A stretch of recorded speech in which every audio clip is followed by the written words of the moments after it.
I would say our lives is like the TV show Entourage. You know that show? I love that show. And I mean, when we're here, when we're in LA, we're doing all these crazy things. We're meeting all of these crazy people, you know, everything from producers to TV show people to, you know, and I would say that it's like having, and you know, the people surrounding us and our manager, she's, you know, she's a female Ori Gold, so I would say our life is almost like Entourage now. Well, the name Play came up obviously when we were little, and at that time it was a lot about being playful and being a child. Although, you know, you're in this business, it's going to be tough, but it was so important for us to keep that side of things. But now I would say, you know, as we grow up, we kept the name Play because it stands for what we're doing. I mean, we're playing music. We're singing songs, we're playing instruments, you know, it's all about press play and you'll get the whole package. Nice. If I would compare life to like the life that the guys in Entourage live, I would say it's sort of similar, but this time, you know, we're the girls and we're in charge. I mean, we come from this, you know, other background. We're from Stockholm, Sweden, and, you know, they put us here in LA. We go to all of these fancy restaurants, we go to all these parties, you know, and we're always constantly surrounded by men.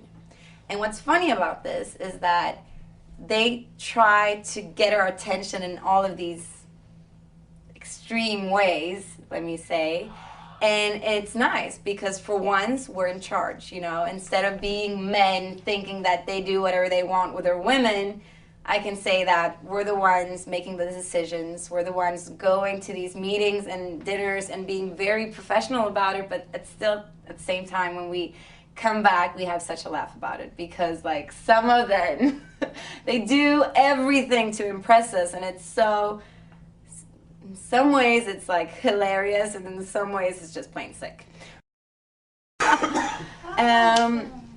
Well, people are really going out of their way to impress us here, and it's sort of funny because we were taken to this lovely restaurant at the Four Seasons to have a business meeting, I guess what we thought it was going to be, but we didn't really talk business because when we came into this private dining room, there was a bottle of champagne standing behind every one of us, and it was just, you know, the chef came in and he ordered all of these things, and we were like, well, you know, it's fine, we're impressed, you know? And then I got a bit tired, so I decided to go back to the hotel. And so I go out, and there is this really famous singer-songwriter sitting there. I'm gonna be nice, I'm not gonna mention his name.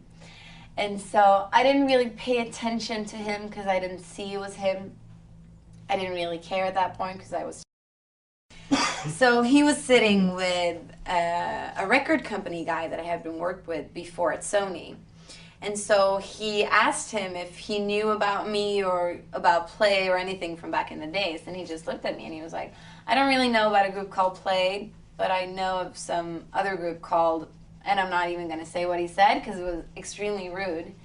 And so I was like, who is this guy? Who's the, you know, I'm like, oh. And so I wasn't amused in any way, and I wasn't very polite, I guess. And I could tell that this was stressing him out because he wanted to be in control so bad of the situation.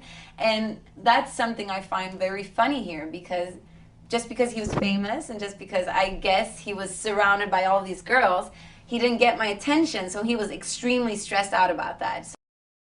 So basically what I'm thinking is, who is this guy? You know, who is this guy being very rude and I guess cocky? And I just thought, you know, well, I just want to get out of here.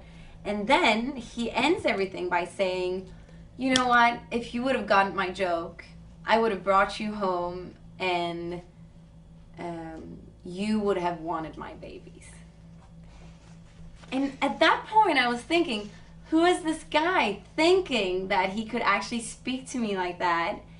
And I have this complete image of exactly how I want to do things this time. And I know what I want, which is very, very important in this business, because you always have people coming to you, asking you if you want to go that direction or that direction, and people are putting ideas in your head. And that's something that is not working out with me because I know exactly where I want to be in 10 years. I know where I want to be tomorrow. I know what I want to do with my life, and I know who I want to work with and what I want to work with.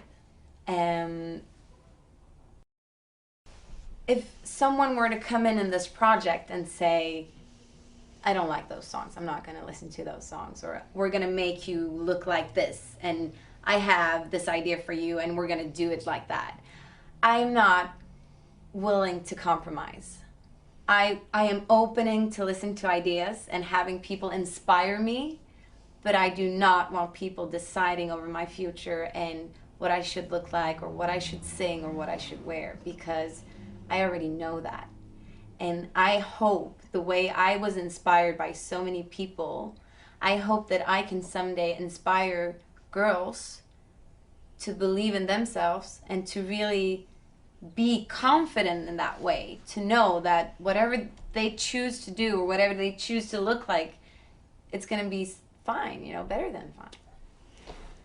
And one of my biggest inspirations, and this is going to sound like a cliche because it always does, is my mom. But it's true, because I wouldn't sit here if it weren't for her, because she's been supporting me in every way possible. And she's a woman she has 5 children, and she's been working the whole time, and she had me. I was in the States touring with like this and that, and she was back in Sweden taking care of my little sisters, and I've never heard a complaint, or she's never told me I can't do anything, because let's be frank, the thing that I did, I mean, this record deal that we got at 12 years old, moving to the States, touring with Destiny Child all over the world, and she cannot be by my side because she has to be home.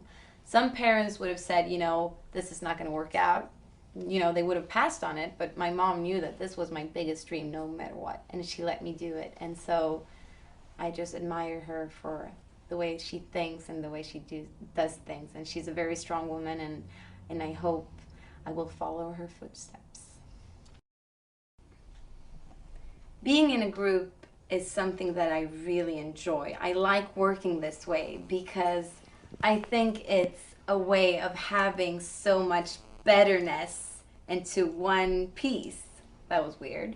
But how I see this is, you know, 3 talents that go together, and you know, I know what I'm good at and I know what I do best, but you can't be amazing at everything. So working with someone else that's amazing at something that I can't do, and another person, you know, I think it's just the way I've been working in a group and the way people are completing each other. I love it. And the fact that I get to travel and go into the studio and tour and experience all of these things I'm experiencing with, you know, these amazing girls is something that I would never change this, ever. I love it.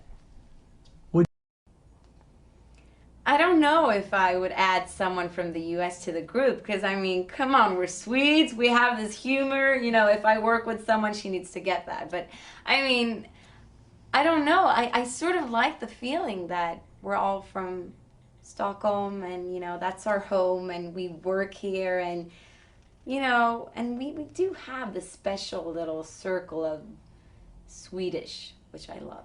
I think it's good. It's a good touch. Well, you know, I have to be honest with you. We have this special kind of humor that I think only Swedes have, and I enjoy it very much. And we have, I guess, our way of working and having, you know, Stockholm as our home is very beautiful because we can go back and forth together. And I think being Swedish has a nice touch to our group and what we do when we sing and how we write and how we do things.